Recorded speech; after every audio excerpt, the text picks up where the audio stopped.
Bonjour, c'est Christophe de la chaîne YouTube Chronique d'une Cep. J'étais en train de...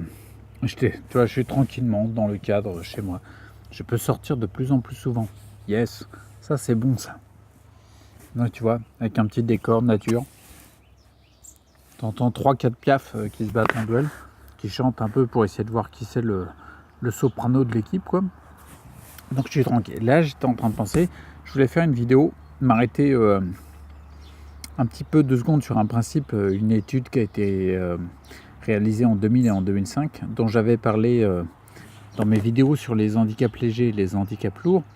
C'est une étude qui est utilisée comme référence dans le livre d'Émilie et Julien Vénesson. Julien Vénesson, il travaille à SNI, Santé, Nature, Innovation, qui est assez connu. Pour ceux, si tu ne connais pas, je te le dis. Donc du coup, il s'appuyait sur une étude. Là, on va parler vraiment spécifiquement de la sclérose en plaques. Si tu n'as pas de sclérose en plaques, tu peux rester, il n'y a pas de problème. Mais là, c'est un petit peu plus spécifique sclérose en plaques. Notamment dans la sclérose en plaques, on sait très bien tous, enfin, si tu as une sclérose en plaques, tu sais qu'il y a des poussées. C'est ce que ton neurologue t'explique. Parce qu'ils ont constaté que ça se marchait comme ça. On voit des poussées. Et puis tu récupères tes handicaps. Il y a des formes où il y a des poussées, tu récupères de moins en moins tes handicaps, tu récupères de moins en moins tes facultés, on va dire. Et puis après, ça passe en forme progressive, primaire ou secondaire, mais ça passe en forme progressive dans le sens où ça progresse tout le temps, quoi, un petit peu, quoi. Donc il y a des compléments, il y a des médicaments qui existent pour essayer de ralentir les poussées. Et puis, mais en tout cas, quand tu es en progressif, ça progresse tout le temps. Et là, moi, il y a une question qui me vient à l'idée. Je m'interroge beaucoup. Ben, encore heureux, parce que je ne suis pas ni un mouton ni un robot. Donc quand tu es face à quelque chose, une problématique, tu as le droit de réfléchir. C'est pas interdit. Et là, moi, je me dis, pourquoi, quand je fais le croisement avec les poussées qu'on constate et les études de 2000 ou 2005 qui ont mis en avant le fait que les poussées sont un appel du corps pour tenter une restructuration nerveuse.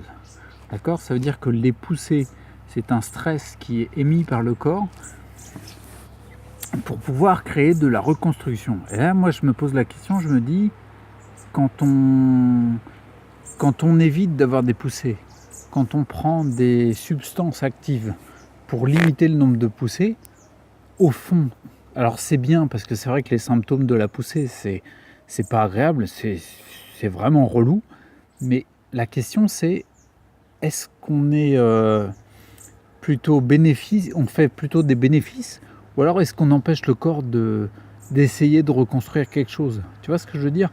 Là, moi, ça me fait penser directement au premier principe fondamental d'Hippocrate, primum non nocere, premièrement, ne pas nuire. Hippocrate, le père de la médecine moderne, quand même. Donc, les principes, c'est pas Joe le rigolo qui les a dit, quoi. Donc, là, moi, je me dis vraiment, est-ce qu'on n'est pas en train de nuire? Les poussées, ça a été prouvé scientifiquement. On aime bien prouver scientifiquement. Ça a été prouvé scientifiquement dans les années 2000 et les années 2005. Ils ont même prouvé que les axones, en plus des oligodendrocytes au niveau du système nerveux, se reconstruisaient après les poussées. Et regarde la progression des scléroses en plaques, c'est exactement ça. Tu as une poussée, tu récupères. Bon, visiblement, la poussée, elle a suffi pour reconstruire. Tu as une poussée, tu récupères. Visiblement, elle a suffi. Tu as une poussée, tu récupères moins, pas tout. Qu'est-ce qui s'est passé peut-être? Peut-être que la poussée, tu n'avais peut-être pas les éléments nécessaires au corps pour la reconstruction du système nerveux pour pouvoir récupérer tous tes handicaps, pour pouvoir récupérer toutes tes facultés, je veux dire. Et après, à force, elle se transforme en progressive. C'est-à-dire que tu as des poussées tout le temps. Enfin, tu as des poussées progressives. Les handicaps s'installent tout le temps. Là, c'est peut-être que tu n'as plus du tout le nécessaire, mais en termes de nutriments, micronutriments, macronutriments, tout ce que tu veux. Les hormones ne sont pas sécrétées, les neurotransmetteurs, ils sont dans les choux. Et du coup, ça ne reconstruit plus. Et tout compte fait, ça serait peut-être même logique. Et là, comme je le disais tout à l'heure, juste en raisonnant par rapport à ça et les études scientifiques qu'on prouvait, est-ce que c'est adapté de tenter à tout prix de réduire les poussées? Moi, je me demande si c'est adapté. Parce que je te rappelle, à juste titre, Julien Vénesson, il explique dans son livre, le but du jeu, par exemple, quand tu fais de la musculation, le but du jeu, c'est pas de ressembler à Schwarzenegger ou Stallone, on s'en fout. Le but du jeu, c'est de quoi? C'est de recréer une stimulation suffisante au même titre que les poussées pour faciliter la reconstruction du système nerveux, notamment les unités motrices qui envoient les informations aux fibres nerveuses des muscles, aux fibres musculaires, pardon, des muscles. Donc du coup, on est en train d'essayer de reconstruire, de recréer la même stimulation que les poussées créent pour pouvoir reconstruire le système nerveux. Alors, ralentir les poussées, je sais que c'est chiant à vivre, je suis bien placé pour le savoir, mais je me pose la question, est-ce que c'est adapté? Et en plus, les substances actives que tu prends pour ralentir les poussées, imagine que les effets secondaires, demande à ton neurologue, tu verras bien, tu lui demandes les effets secondaires qu'il y a dans la substance active que je prends, pourquoi j'ai des effets secondaires? Et attends, essaie de voir une réponse. Si tu as des effets secondaires, c'est forcément que ça agit quelque part comme un frein ou un blocage sur des éléments naturels de ton organisme qui fonctionnent déjà très bien, ou alors qui ont déjà un peu de mal à fonctionner. Donc là, moi, je me pose la deuxième question. Est-ce que ralentir les poussées, c'est une bonne idée? Et est-ce que les effets secondaires ne sont pas plus nocifs que les effets souhaités du médicament, du complément, que ce soit pour ralentir les poussées ou pour autre chose? Je m'interroge vraiment beaucoup là-dessus. Et moi, perso, c'est notamment pour ça que j'ai décidé de ne pas prendre de cortisone, parce que je pensais déjà que la cortisone, c'était pour réduire l'inflammation. Et l'inflammation, à l'époque, on me l'a proposé, un neurologue m'a dit, de ses propres mots, un chef d'un centre de neurologie, m'a dit l'inflammation, elle est ténue, elle est légère. Donc, foutre 3 grammes de cortisone, je ne trouve pas que ce soit judicieux ou adapté. Et même si on baisse l'inflammation, qu'est-ce qu'on voyait comme info au corps? Le corps, il est déjà fatigué, les glandes surrénales sont déjà fatiguées, elles n'arrivent plus à envoyer de cortisol, les gamines. Alors si tu envoies de cortisol, si tu envoies de la cortisone, t'envoies quoi comme info au corps?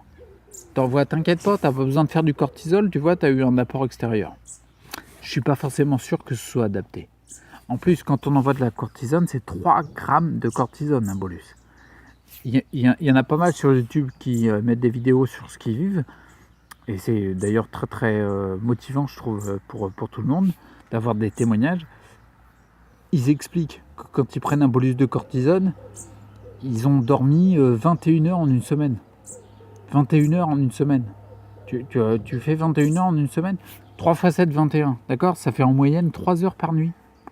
3 heures par nuit, quand on voit l'importance de passer en mode parasympathique et de descendre de descendre dans des ondes qui sont réparatrices où la régénération se met en place, je suis désolé, mais 3 heures par nuit pendant une semaine, est-ce que tu es plus nocif que bénéfique?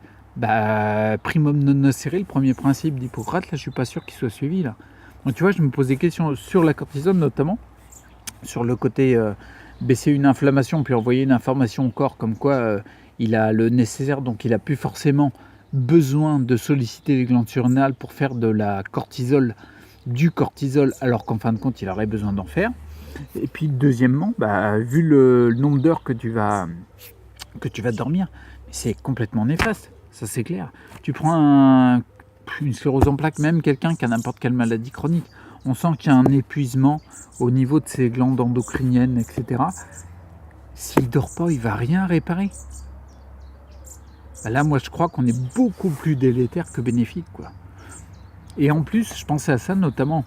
Je sais très bien, quand tu regardes les travaux de Jean-Pierre Masqui, et docteur français, un médecin niçois, et surtout ces patients de sclérose en plaques qui ont tous amélioré leurs symptômes, quand tu vois ça et le fait qu'il a mis en avant que la pollution électromagnétique avait un effet ultra néfaste sur les scléroses en plaques et qui a été confirmé par 2800 études quand tu réunis le rapport bioinitiative de 2007 et de 2012, quand tu vois ça, est-ce que c'est intéressant de te mettre un shoot de 3 grammes de cortisone enfermé pendant 2-3 jours dans un hôpital où il y a plein d'ondes partout?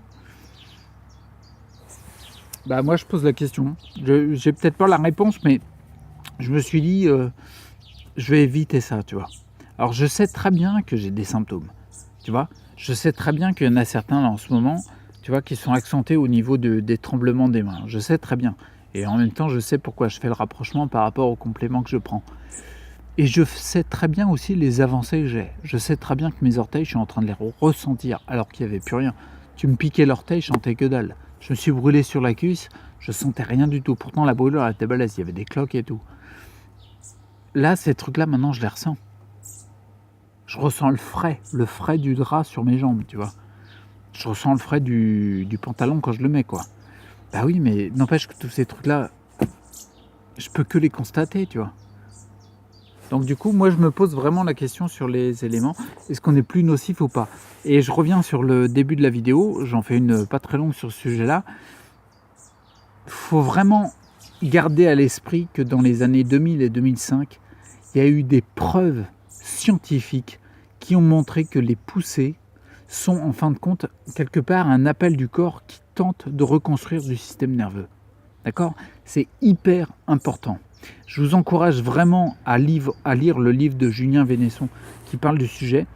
Ça donne un point de vue global. Tout n'est pas forcément adapté pour chaque cas particulier, mais ça donne un point de vue global énorme, notamment même précis sur ce point-là, c'est énorme. En termes de musculation, quand tu fais de la musculation, je le vois depuis, ça fait 6 mois maintenant, je vais faire de la musculation plus adaptée parce que je ne peux pas aller dans une salle de muscu, donc je vais essayer de trouver les appareils pour pouvoir le faire. Et à chaque fois que je fais des exercices de musculation, à chaque fois, je sens des retours dans mon système nerveux. Si tu as une sclérose en plaques, ça ne te fait pas envie, ça? Bah oui, tu ressens des retours dans le système nerveux. C'est juste énorme.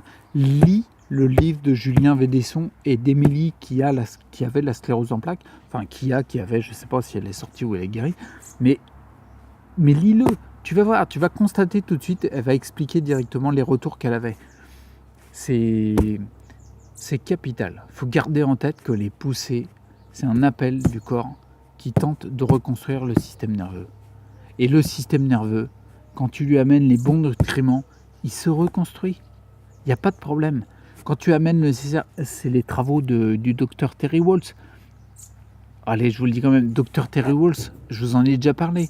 Regardez les vidéos, j'ai mis un lien sur sa conférence TED. C'est hyper important, sans déconner, regardez-le.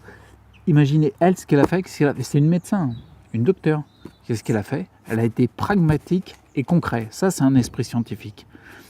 Elle a analysé, ok, mon corps veut reconstruire, d'accord, qu'est-ce qu'il a besoin? Et elle lui a son régime, il était adapté. En gros, c'est un peu un régime qui tire vers le régime paléo. Mais elle a juste fait ça. Et au bout d'un moment, si tu donnes n'importe quoi à ton corps, et qu'il n'a pas les éléments nécessaires, les nutriments nécessaires pour la reconstruction, bah il va reconstruire que dalle. Tu sais quoi, tu mets des maçons, tu leur dis, bah, vous me faites une maison, mais tu leur mets pas de ciment. Tu vois, tu n'auras pas grand-chose. Alors, si les mecs ils sont malins, ils feront une maison en bois. Mais si tu mets pas la matière première pour pouvoir reconstruire, ça se reconstruira jamais. Tu vois? Je pense que la reconstruction du système nerveux, dans nos cas où on a beaucoup de symptômes, elle est longue. Elle est longue, forcément. Forcément, ça va être long. Mais il y a des moyens. Garde à l'esprit l'étude. Les poussées, c'est un appel du corps pour reconstruire. Alors, est-ce que c'est intelligent de les retirer? J'en suis pas sûr. C'est pas agréable, c'est clair. Quand tu vois les travaux de Terry Waltz, si tu apportes les nutriments nécessaires, la reconstruction, elle se fait. D'accord? Et si tu veux favoriser la reconstruction du système nerveux, par exemple, la musculation, c'est énorme, c'est juste énorme. Le but du jeu, c'est pas de ressembler à Stallone, mais n'empêche que ça te reconstruit ton système nerveux au niveau de tes fibres musculaires et ça les stimule. Allez, j'arrête là, et puis j'arrête là. Voilà. Donc, tu as quelque chose à dire? Là, j'ai pas entendu. Je m'arrête là, et puis on se dit à la prochaine, d'accord? Reste acteur pour ta santé. T'as un cerveau, t'es pas obligé de suivre tout le monde, t'as le droit de réfléchir, ok? Allez, à plus. Je te dis bonne journée. Ciao.